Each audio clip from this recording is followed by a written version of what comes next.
Hey guys, Happy New Year, it's me, and today I'm going to be doing something a little bit different. So at the beginning of 2015, I got this jar, and what I decided to do is that every time I finish a book during the year, I'll take my favorite quote from that book and I'll put it in the jar. I didn't put every book that I read in 2015 in this jar. I didn't count anything that was required for school or that wasn't really voluntary. So I just decided to put the books that meant the most to me and that resonated the most with me in this jar. So I thought I would reminisce about all my 2015 book adventures with you on tape, and here we go. I actually put numbers on all of these to read them in order and kind of just go through them in the order that I read them. But then I thought that would be way too structured, so I figured I'd just pick one at random and we'll see how it goes. One thing I've learned about people is that the easiest way to get them to like you is to shut up and let them do the talking. This quote is from Me and Earl and the Dying Girl by Jessie Andrews. This was a funny book.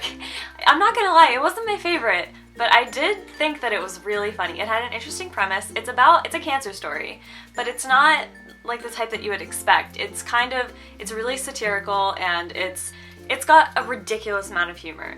It was amusing. So this second one is number 2, the second book I read this year. Is this thing safe? Safe as life, Gansey replied. And that is from The Raven Boys by Maggie Stiefvater.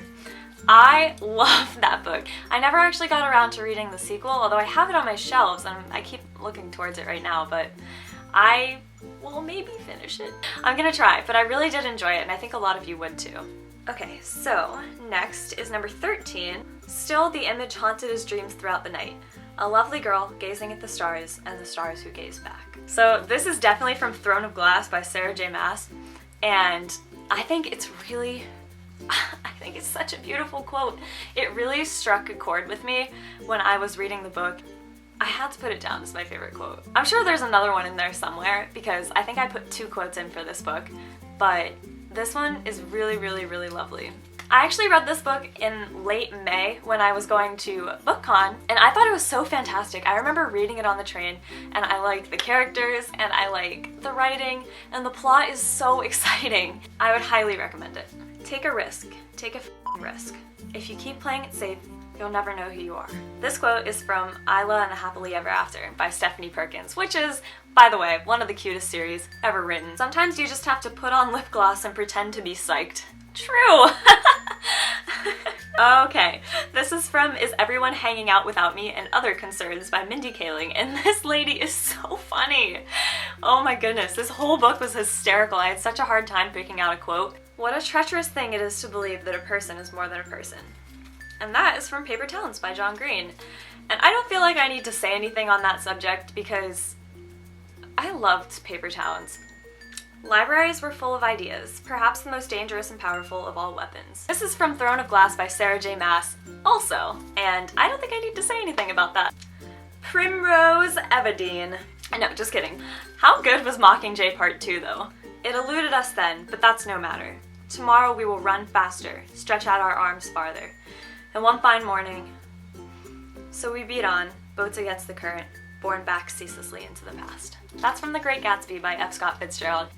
It's so profound. I'm not even going to try to analyze it because I feel like that quote means something to me that's perhaps a little different from what it was intended to mean, and I think it probably means something different to every person. So just think about that one and decide what it means to you. Books belong to their readers, and F. Scott Fitzgerald's dead, so he has no say in it. I bet you could sometimes find all the mysteries of the universe in someone's hand. That has got to be Aristotle and Dante Discover the Secrets of the Universe by Benjamin Alire Sáenz. I can't pronounce that name, and I'm so sorry. It was a cool book. I read it on the train to Chicago back earlier in the year, and I enjoyed it. I thought it was fun. Time is the longest distance between 2 places. This is from The Glass Menagerie by Tennessee Williams, and it's not actually a book, it's a play, but I read it in book form. It was required for school, but technically I got to pick it out of a selection of other classic American plays, so I included this anyway.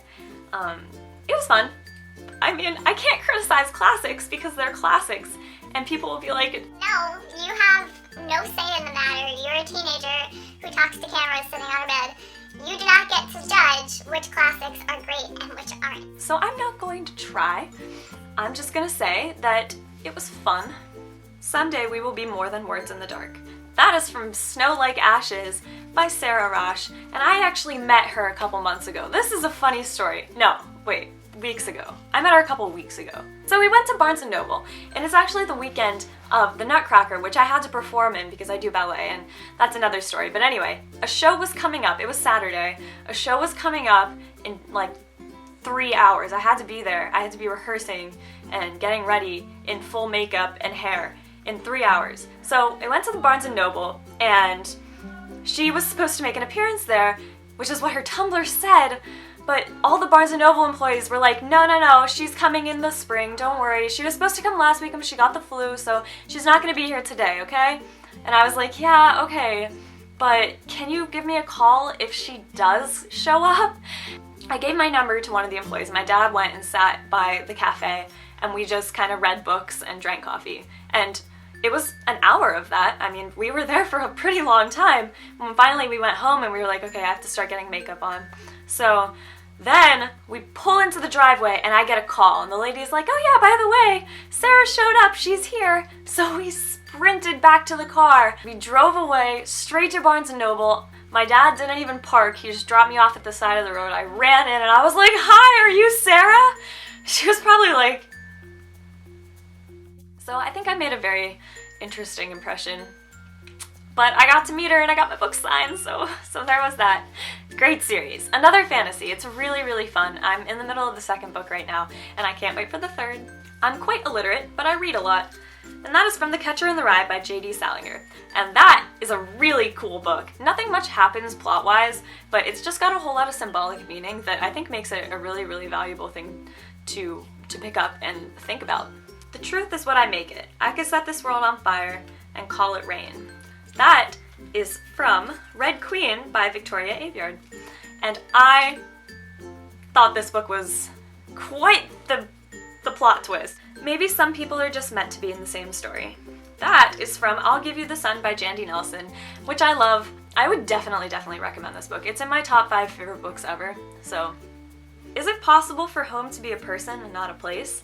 This is from Anna and the French Kiss by Stephanie Perkins, and that is the first book that I finished in 2015. I remember sitting on my bed and reading it on January 1st. It's got a lot of sentimental value because that's how I started off the year, with Anna and the French Kiss.